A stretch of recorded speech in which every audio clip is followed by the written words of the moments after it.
so much. That was an amazing journey that you shared with us. I would only have one very small objection to the characterizations that were made about brutal honesty. I would say that honesty is never brutal. Honesty is always kind. And thank you for your honesty with us. Now that I'm relegated to seeing you on Hulu only, I would like to take this opportunity to invite up our panel to join Dr. Acton on stage. So joining Dr. Acton, we have Ms. Keisha Krumm, Dr. Srinivas Merugu, Eric Morse, and Donna Skoda.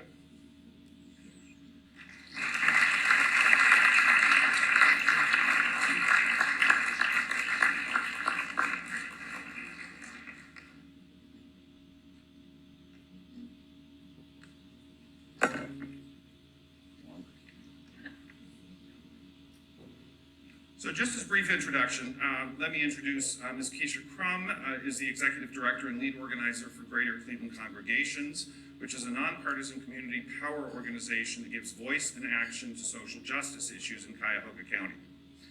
Dr. Srinivas Merugu is the Regional Chief Medical Officer for UnitedHealthcare's community and state plans, where he leads efforts geared toward achieving the Institute for Healthcare Improvements quintuple aim. I'll see your 5 and raise you 1. Mr. Eric Morse is the president and CEO of the centers. He is a Northeast Ohio native with more than 20 years of experience serving in leadership roles in the health and human service sector.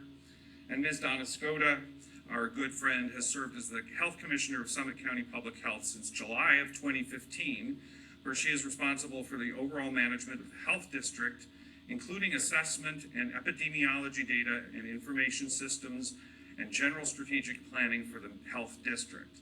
And I know that all of you have lived through this pandemic in your own ways. And we did try, as we invited all of you, to see how broad a view we could get of not just healthcare, but healthcare in the community. And I would first open this up to each of you. We'll start with Ms. Krumm. If you could give us your view, your involvement in the community, your involvement in the spiritual community with our population.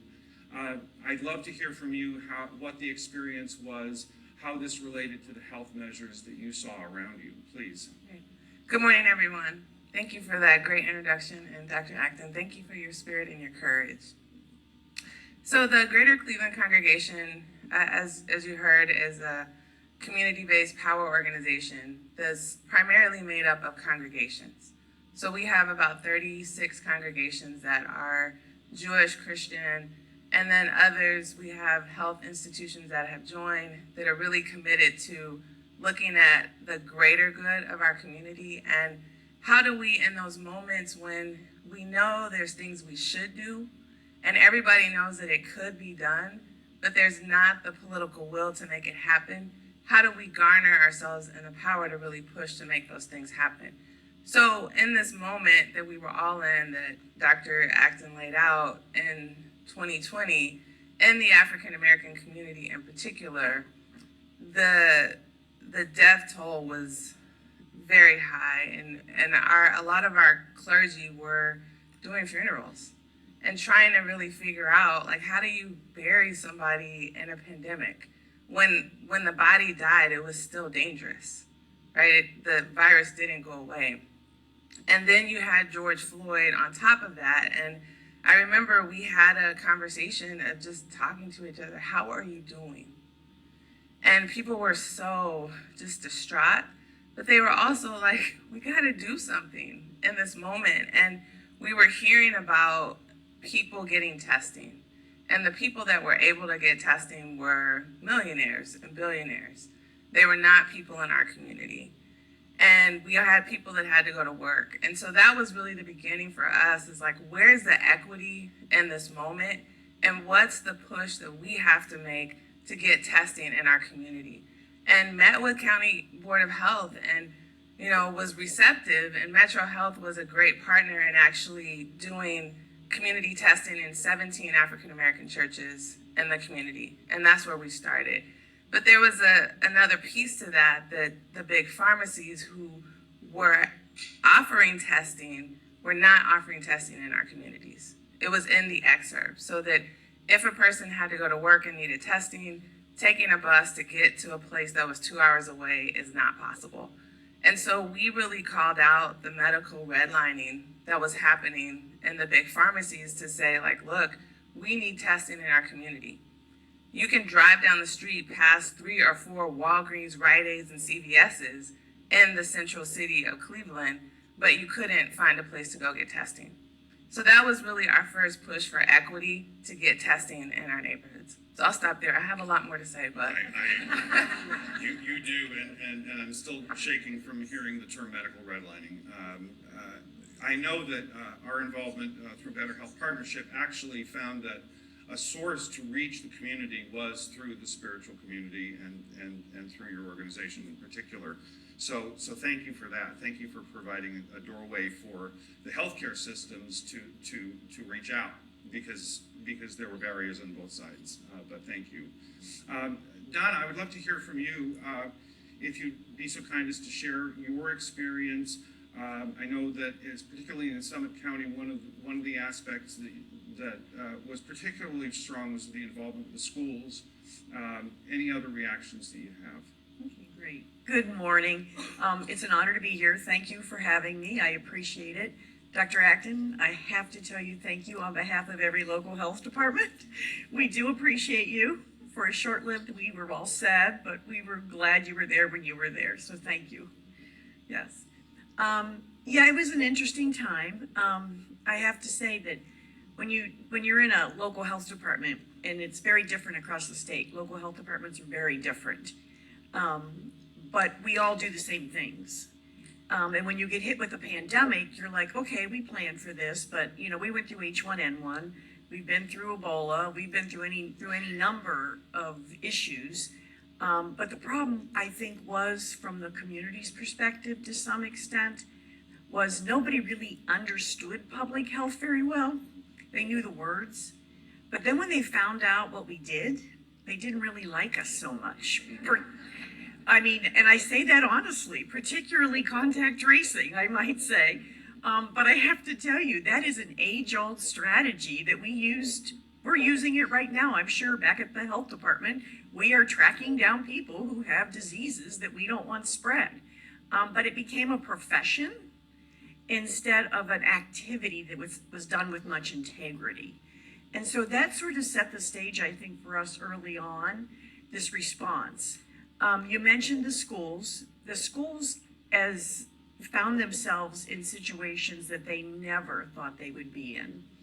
And I have to tell you, we had in January of 20, had just completed a tabletop exercise around pan flu. And everybody in that room was like, they're not closing schools, forget that. They're never gonna close businesses. It won't happen, don't worry, it'll be under control. We had no idea what was coming, as Amy said. We had none. And we didn't know all that we needed to know. And I think the honesty of saying we didn't know was good. I think where we had some trouble was the miscommunications. And that's what I think happened with schools. And so we started meeting weekly with schools, talking them through, their irate parent groups, their volatile school board meetings. I have to tell you, I was at school board meetings. I was called a child abuser, a kid hater, any number of things, just because we were telling them to keep children safe, because we really did not understand the full impact of this virus. So I can tell you in Summit County, we had 70% turnover in our school superintendents in the last 2 years. And it's because I had them call me at night and say, I can't do this. I cannot do this. I have to go do something else. It was that hard. It was that horrible for them. But we heard our first speaker mention the idea of the equity issues, and that was brought to light as well in Summit County. So we immediately set up priority scheduling and convened faith-based, our community organizations, and set up priority scheduling for both testing and any kind of appointment vaccine when we had it finally, to really make sure we had referrals, we called everyone, because as Keisha said, I have lots to say, but I'm gonna stop here, but we really wanted to reach those most vulnerable, because what we realized immediately, that the communication and the digital divide was alive and well. And there were whole disconnected groups of folks that we just left behind.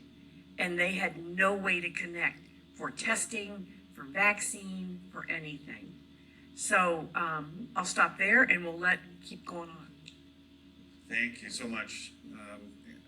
Mr. Morse, from the perspective of the centers, as one of our terrific FQHCs in the Cleveland area, I'd love to hear about sort of the partnerships that you were able to make, and particularly with the centers, that also the effect on behavioral health, the most vulnerable in our population. Any thoughts you have? Sure, thank you. Up first, Dr. Acton, this is a little, I get to sit next to you, it's awesome. My daughters are gonna be really jealous. It hasn't been mentioned yet, but I think, it's silly, but one of the memories we look back on as a family is Wine with the Wine, which is, at 2 o'clock we'd stop work and have a drink and get all the information. Don't tell my staff that. It was so important to us to have that consistency and the honesty, I think, was so important for us.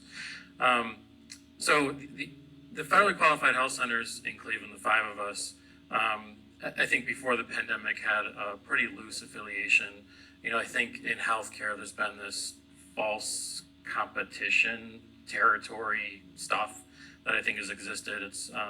And the pandemic just erased all that. We came together, started meeting twice a week. Better Health Partnership stepped up in a leadership role to help us organize. It included the 5 FQHCs, it included the 2 health departments, it included the hospital systems, all talking together about how do we solve these problems together. If one organization was short on masks, how do we help get masks to them? If one organization had an event but they didn't have enough staff, how do we get staff over to them? Everyone just helped everyone else. So it was really a great honor to be a part of that. I actually joined the centers in the middle of the pandemic in March of 2020, which is not a great way to start a job, but hopefully I don't do that again. But it was great to be welcomed into this community and to help fight for equity. I mean, that was really the bottom line with the FQHCs, was that we knew the people we were serving weren't getting the same access. And that's when we started to partner with Greater Cleveland Congregation and others to figure out how do we get into the community. UnitedHealthcare was involved, all sorts of groups really tried to come in to try to solve this problem. So I'll stop there. I could go on and on. Please, I could just add to that too. That was what I was observing. Here I am back running this response. I was so impressed by this region, honestly. And what I want to say is people are talking, these systems often don't. This is one of the pearls that has come out of this, is that people don't want to stop. And that, I think this is where we could start doing some really interesting things. Thank you. Yes, and Dr. Merugu, sometimes I will be honest and say that the payers are felt to be sort of a separate piece, our healthcare community, or maybe another barrier, if you will. But I know that your work with UnitedHealthcare and the importance of care that you delivered to your patients, to your clients, was an integral part. I'd love to hear if you could tell us what that process was like. Great. Thank you. I feel like you were trying not to say dark side. I feel that. It just hovers over us. Yes. But thank you, Rita, for having me here. And I too, like Mr. Morris, am just starstruck by being on the stage with Dr. Acton. One of my friends who's now the director of public health for Cleveland, Dr. Margolius, was bragging the other day about how his phone rang and he saw it was Dr. Amy Acton, and he was all shaken up and he said, "I have her in my phone." I said, "Well, I'm on stage with her too." But I just want to go back a little bit to where Dr. Acton started today, and the just acknowledging the togetherness, that the fact that we are all here together. I came out to the lobby and bumped into so many people from my time back at St. Vincent to, of course, the Better Health folks who I've been working with for the last 15 years. Kevin's here from Medical Mutual days, and so just fantastic to be here. And coming to the pandemic, at the moment this happened, when we started watching things unraveling, every day was a discovery of some other vulnerability in the system. And our role as a payer had started to change even prior to this. I don't know if Dr. Boutros is still here. I'm a little bit worried about using things like the word crisis in public health. He said we were not allowed to use those, but when we were talking about infant mortality several years ago, when Governor Kasich and Director McCarthy at ODM at the time declared that we all need to collectively be doing something, that's when I think we really started to break down the barriers and talk about payers like us, like UnitedHealthcare and the other managed care companies, as being more than payers. We are part of a ecosystem. We are part of a much larger healthcare delivery system, and we therefore have a role to play in every crisis. And that really, and I give full credit and kudos to the Department of Medicaid under Director McCarthy, now under Director Corcoran and Dr. Applegate. They have continued to push that. This spirit of collaboration, this spirit of collective impact is completely ingrained now. And when we first started to think about the pandemic and what we were going to experience and what we could do, every single day we started to discover, initially it was like, well, we need to worry about our homeless population because here we are a Medicaid plan. Next day it was like, well, what about people who have opioid use disorder? What's going to happen to them? They can't go to their methadone clinic. What's happening to folks who can't get treatment? What's happening to our members with behavioral health issues? What's happening to our moms who can't go for their prenatal visits anymore? And every single thing, every single day required us to do something new, something that we hadn't necessarily contemplated us having a role in. And when Ms. Krumm and Greater Cleveland Congregations put out the statement and got some media attention for the lack of testing, we said, you know what, we need to be doing something about that as well. And, we got on a call with Rita and said, hey, we need to connect. And so Better Health Partnership coordinated this meeting with Ms. Krumm and all of us and FQHCs that were going to help testing happen. So United at the time had a program called Stop COVID, which was to set up test sites in places that didn't have enough testing available through retail pharmacies and other locations. And so we did that in a lot of the areas that Ms. Krumm helped us identify. And it just kept building from there. We started working with the public health agencies to do vaccine sites. We were doing everything from setting up the vaccine sites to offering gift cards, which, for folks to come in and get vaccines when we needed incentives to get people to do that. So all of this, I think, again, I'll keep my initial comments short as well, to come back to Dr. Acton's comment on co-creation. And I have been thinking about this and our role as a managed care plan in this. I'm going back to the Institute for Healthcare Improvement's high impact leadership principles. And there are 5 principles and behaviors that are articulated there. The one that comes to mind and I can relate to the most in this particular instance is the one of boundarylessness, which is that we think not about who we have normally worked with, but we start working across boundaries. And this is exactly the same concept as co-creation. So for me, all of this, to summarize it in one word, would be boundarylessness. That's where we've been. I wanted to just paint the picture of what it meant in our community to have really from July of 2020, right in the roaring point of the pandemic, through December 2020, we got 5,000 people tested. So in the summer it was 2,000, and then in the winter, in our partnership with the FQHCs and UnitedHealthcare, it was about 3,700 people.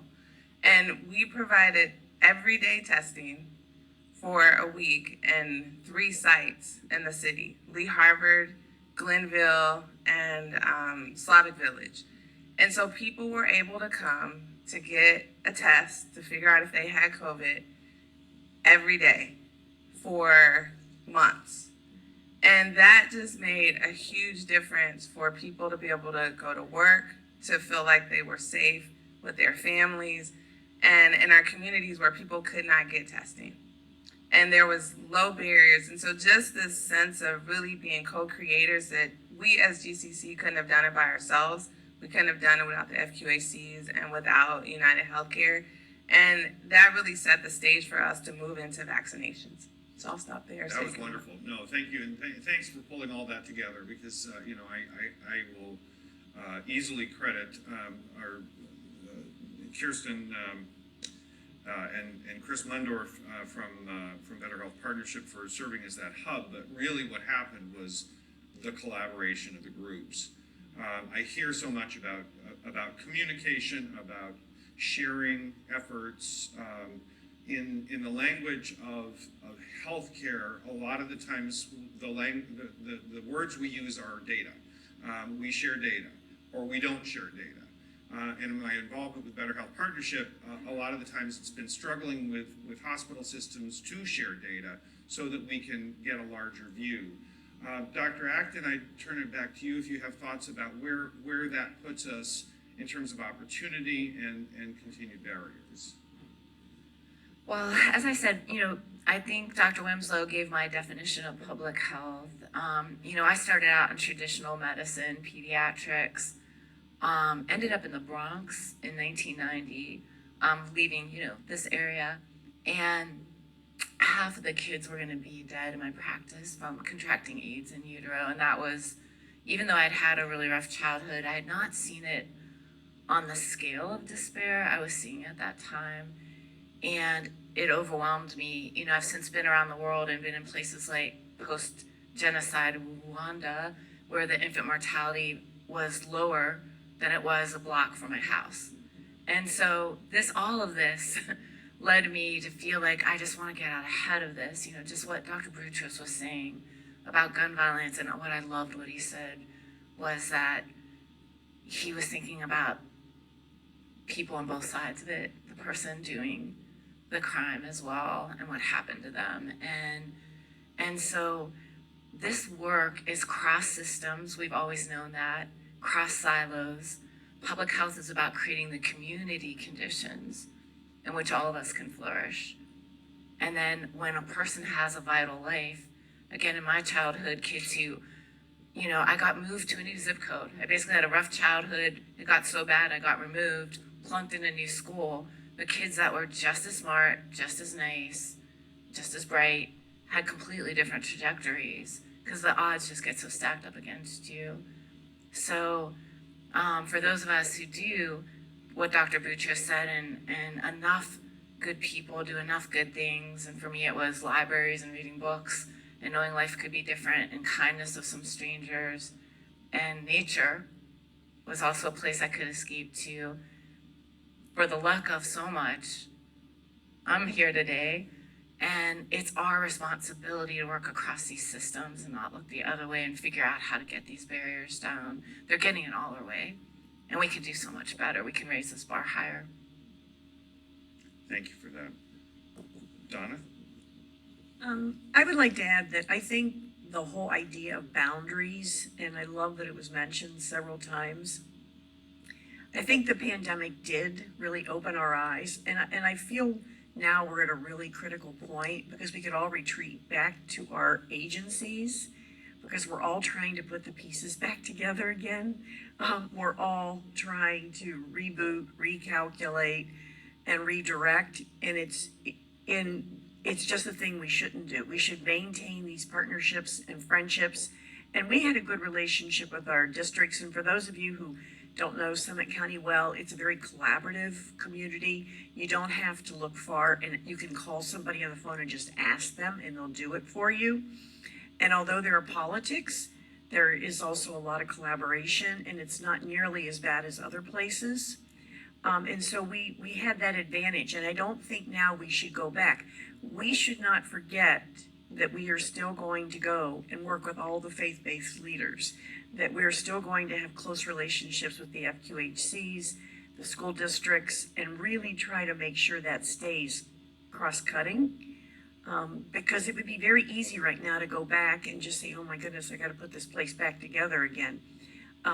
Because we diverted every single staff we had to something else. I mean, we did 24/7 testing clinics, drive-through clinics, testing, vaccine, every day, all day, fairgrounds, you name it. You guys had, and Cuyahoga County had mass testing sites and vaccine sites. So it's easy, but I think the better thing to do for all of us is to keep these partnerships going and to maintain them. Amen. I think there's a tremendous opportunity at this time. As much as I think a lot of our spirits are taking a deep breath, are we done? Are we not done? We're exhausted. What next? Again, I see the opportunity just in the fact, as a primary care doc, as a family physician, I can go into a chart and I can see where my patients have been vaccinated, when they have been vaccinated. And I never used to be able to do that. It always was only within our system that I could only see what we did. And that was our patient, that was our data, our data point. But now we had to change that. What else do we have to change? What are the other opportunities? I open it up to the panel.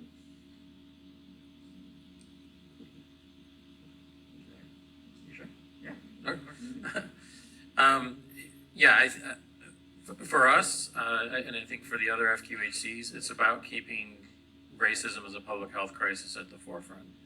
That, it was named 2 years ago, and by and large, the system hasn't changed. And if we keep doing the same thing, we'll get the same results.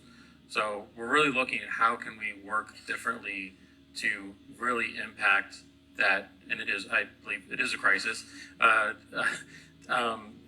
And it's going to take innovation, but I think we learned things during the pandemic that we're trying to apply, right? We learned about how important access is, that even when the requirement is to take a bus for 15 minutes to go to a hospital versus being able to walk down the street to your church, how much different that changes access. So we're working with Greater Cleveland Congregation to pilot a project called Doc on the Block, which would go back to those old days where we have a doctor assigned to a small, community that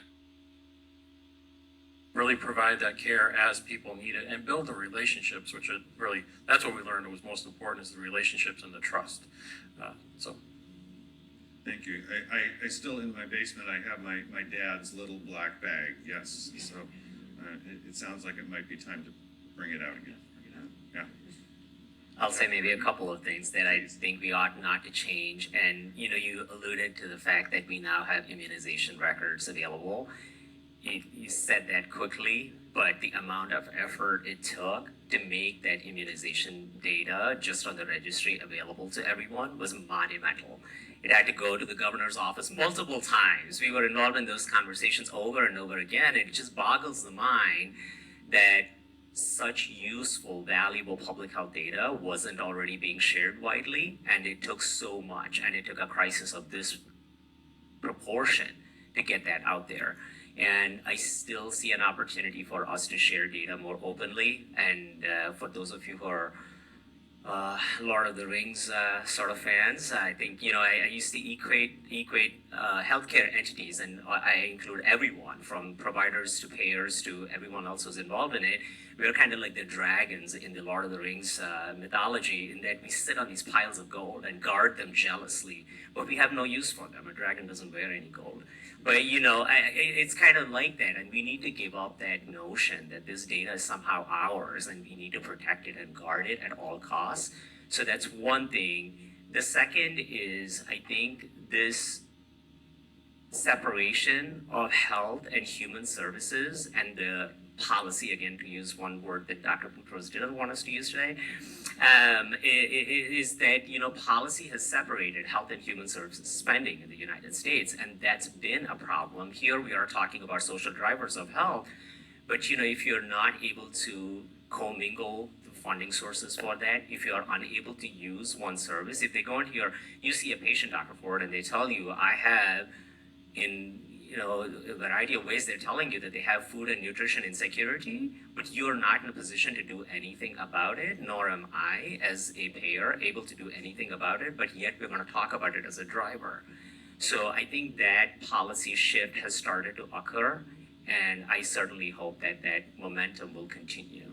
Thank you for that. I think those are some very important points, and we are collaborating through my employer, certainly with Better Health Partnership in UnitedHealthcare as a platform that we can start to have some mutual access to services beyond the clinic walls. I would agree with what you're saying in essence, which is we are in the very, very infancy of understanding how to tackle the social determinants of health, but we can't let those frustrations stop us from doing this important journey. Just as Eric, the understanding of racism as a public health crisis, we're searching for tools at this point, and we need to know how we can keep the energy so that we actually can find those tools, find out how to use them, and actually make them work for us.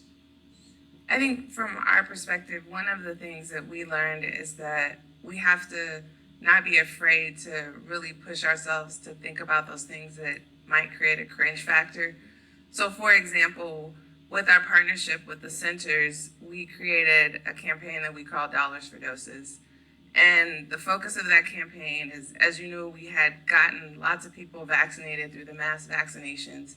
We were able to do that in neighborhoods as well as the Wilstein Center because the Ohio Department of State listened to us to say, we need to do that in our congregations in the community. And we had those sites where we had 500 people coming to get vaccinated. And after that kind of, big wave, happened, it went way down. And we started to really see in communities where our congregations are, that people were just not getting vaccinated. So our African-American congregation said, okay, we're gonna take $5,000 of our own money, and we're gonna test out an idea that if we incentivize people with cash to come and get vaccinated, will we be able to get people vaccinated that just weren't gonna do it? Because we had done some clinics with the centers where we had 13 people come, right? They had their staff there. And so we tried this out August of 2021, I think it was, yes. And we had 85 people come within a couple hours to get vaccinated. And so we were like, this is interesting. Because a part of what we heard when we were out knocking doors is that people were going to get plasma to get rent, to pay for their public housing portion of their part. And so we understood that in our communities, particularly in that population that had not been coming to get vaccinated, that the economics were really important. And so we were then able to scale up in partnership with the centers, with UnitedHealthcare, because they were a huge partner. And we took our own money and invested in a cash incentive where we were able to get about 3,700 people that were not going to get vaccinated.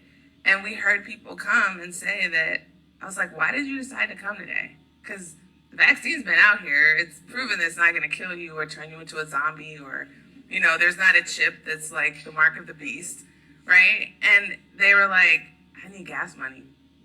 And they were terrified because they were still afraid. But I think that because we have the ability to test out something that might seem taboo, then why would you pay people to get vaccinated? The truth is that we pay people all the time, not just this population. We pay with co-pays, we pay with incentives on our insurance. And so I think for us is to say that how are we looking at those things that might seem a little bit out of the box, but in real reality for people that are checking out and dealing with really adverse realities of the equity and the medical redlining that happens, that we got to meet people where they are. And it worked. And that's going to be really the basis as we're now moving into the doc on the block, that we saw that people have other health needs. And so we built this trust. We want to keep maximizing on that relationship and see, can we get deeper and deeper into people's families and in their communities to get them healthy.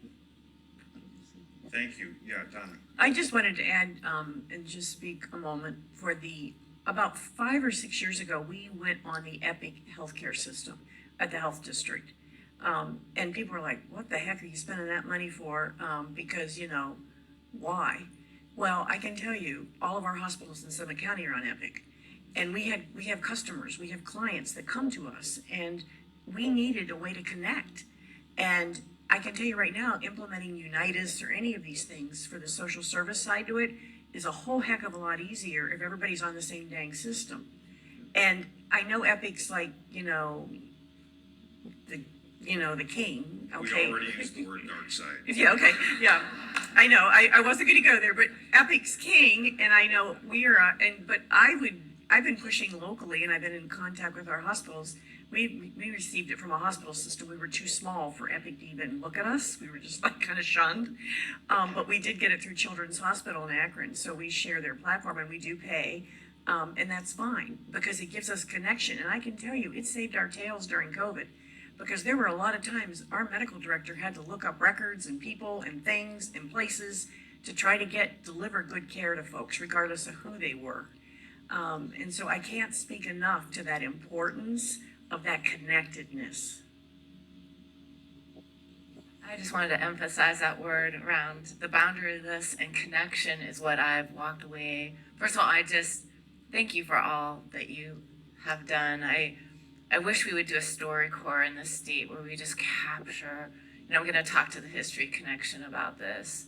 We've got to capture these stories of what everyone did and went through. I mean, it's been a profound honor for me to listen to them and go around the state. So we need to capture this. But connection to me is this piece, like, don't underestimate also, we won't fix all these things fast. We know that. These we'll spend our lifetime and others will too.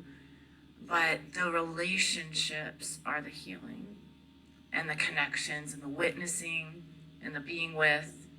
And then we fight hard to make the best wicked solutions we can and slay dragons. I believe during the pandemic, I brought up Joseph Campbell, who studied all world mythologies. And I talked about the hero's journey we're all on. And that's what we're on in these jobs that we do. You go into the dark woods, all of us face this sooner or later. We have to slay a dragon. If we don't get killed or eaten, we try to bring the gold from that back to society. And that's the moment we're in. So keep capturing these stories if you can. I do believe here locally, think about too, how do we memorialize and start capturing some of this for posterity.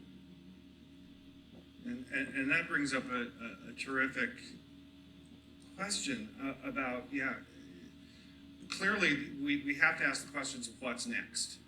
But in that, what is the process of memorialization? What is the process of interpretation and understanding of what it is that we've been through? I think part of it is this, quite literally. I mean, we have to continue to meet and share our stories, and in there some sense of the whole might arise. I'm also going to just keep challenging our leaders to be bold. I think we're all very, very hungry and longing for that, what I said in that White House moment. Again, I don't know where it came from. So many things I don't know where it came from. But my husband, I'm determined, I'm not afraid. My husband said that to me that morning walking out the door. I mean, the things that would just come from people. But we have to tell narratives and make meaning out of things. And when this is such a crisis of duration, such a humanitarian moment around the world, we all are going through it. No one is unscathed. But we do as leaders need to help others by making narratives and make meaning out of what we're enduring, because I think we're still enduring it. And the trauma is real. I'm here with my colleague, Melissa. We have to stop talking sometimes because it just gets too painful.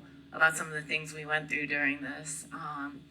But we really do, I think this is a time where leaders need to be those great storytellers and help us make meaning out of it.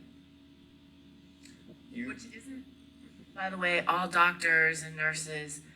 Angela Merkel during the pandemic surrounded herself, I thought this was fascinating, theologians, medical anthropologists, besides, virologists and epidemiologists, supply chain people. One of the best people I worked with was General Harris of the National Guard, what the National Guard did in the state.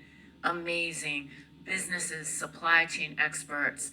This takes so much more than us to solve. So one of the biggest public health questions in anything you're trying to solve is who is at the table. And always keep setting those tables and think outside the box, back to some of the other leaders in our community who make meaning. Well, you make me think of the type of meme that I've seen where somebody's celebrating, well, I grew up in the 70s and, we didn't have helmets and we didn't have seatbelts and the thing that I sometimes go to is, well, that's okay for those of us who are here. And not all of us are here, right? And that's I think what's actually important to remember in the pandemic. Not all of us are here.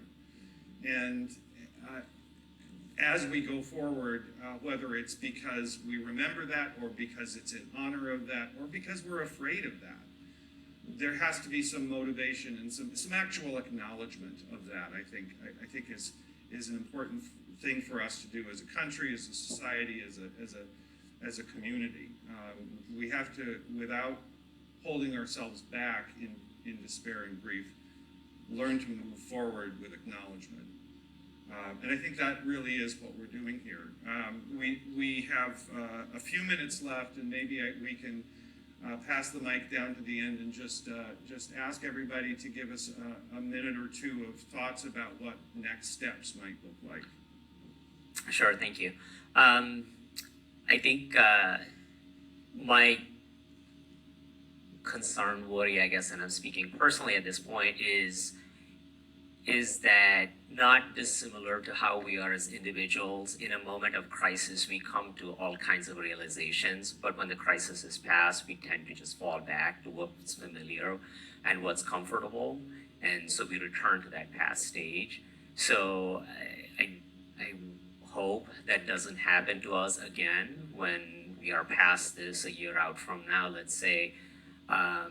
We find ourselves in a better, more stable place, that we don't forget all the lessons learned.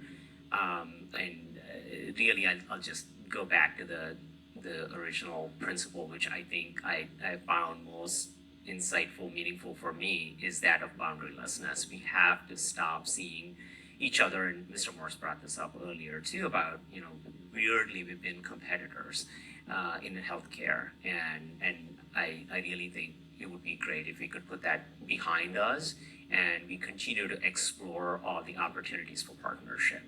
And what better forum than this, right? I mean, here we are at Better Health Partnership, such a great collaborative. So I really do wish that keeps going. Thank you. I think what I'd like to say is that we need to keep the urgency that we had during the pandemic. And I know that we're tired, but the work's not done. We're talking a lot at our organization about pioneering, that it's to solve these problems, whether it's racism as a public health crisis or the opiate epidemic or this, suicide rates, which are all things we're trying to work on. We can't just innovate. It's not changing, minor things of what we're doing today. It's about finding something new, and pioneering it. And when you're pioneers, right, you don't go alone. You have to do it as a group, because you're all interdependent on each other as you try to discover and co-create whatever those new solutions are. And they're things that we haven't thought of yet, but we have to keep striving for them. I think we're gonna have to find some more metaphors too. So sorry for hitting you over the head with Swiss cheese and fires on stoves, but Even racism as a public health issue. There was a famous press conference I wasn't on. Before the press conference, we came out with that statement because I knew I couldn't look a reporter in the eye and not say what I'd taught for so many years. But people don't understand what that means. Maybe that is what Dr. Buchis was saying about hitting people with slogans. You have to really, it took a lot of time in my classrooms to talk about cortisol levels and just all this reason of how what you're experiencing gets under your skin for all of us and how that starts to change the trajectory of your health over time. And so I think we're gonna have to help get people there in the least polarizing ways we can, and the polarization will continue, and the intentional miscommunication, because I, again, wanna say these things were, there ultimately was an order I couldn't sign, and because I knew I had to sleep at night, and, the person pushing it was removed from office by FBI agents 2 weeks later. And, so there are just moments you're gonna face that are gonna continue to be hard, but I'm a big believer, it's just like herd immunity. I kept saying, we're not gonna get everyone. I knew. Getting on this life raft was, if enough of us do the right thing, most of the time, all of us get through. And so it's in bullying prevention. That's why I thought of the gun violence. It's the bystanders. It's in domestic violence. These power differentials we're in. But if enough of us kind of try to hold that space and bridge those gaps, and often with our words, then all of us have a chance of getting through. And there's a recent study by the Brookings Institute and the NAACP. It's called the Black Progress Index. And it's really fascinating because it looks at this whole question of what does it take in our social space to have well living, like for African American folks to increase life expectancy. And so it looks at like, where are Black folks living the longest? And then what are those factors in that and the social landscape that lead to life expectancy? And so I think for us, what we found in this space that I would love to see continue is that from the organizing, we're always on the ground. Like, we're with the people that are the left out, the least of these, and the lost and the left behind, and really thinking together about what do we need to change. And some of those ideas are crazy, and some of them don't work, but some of them really do. And I think that what was so helpful in this moment is that there was a space where people really not just heard us, but listened and said, how do we invest in that idea? Because that idea has the ability to be tested and then the possibility to be scaled up. And so that we're still keeping that space where we're looking at ways that we're investing, that we're moving funds that have not a lot of strings attached, not a lot of bureaucracy, but are really looking at these higher indicators of changing people's life expectancy. Because in the end, if we're gonna connect and make things better, we gotta be able to live.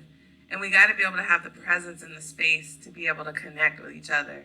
So that's what I would say, is to keep that space of us directing resources to do that real innovation and trying things out that are gonna make a real difference in creating people's longer life.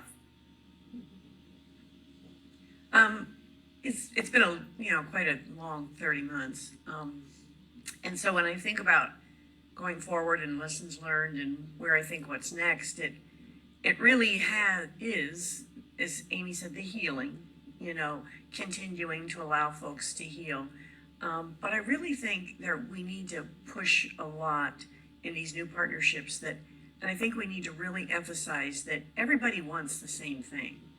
Folks don't want different things. People don't wake up in the morning and today I want to be a bad parent. Today I want to be a vaccine resistor. That isn't what happens. People want the same things. Whether you're rich, poor, black, white, it doesn't matter. And we can never forget that because we need to treat people like we all want the same things, with dignity, respect, integrity, and kindness. And that's really what people want.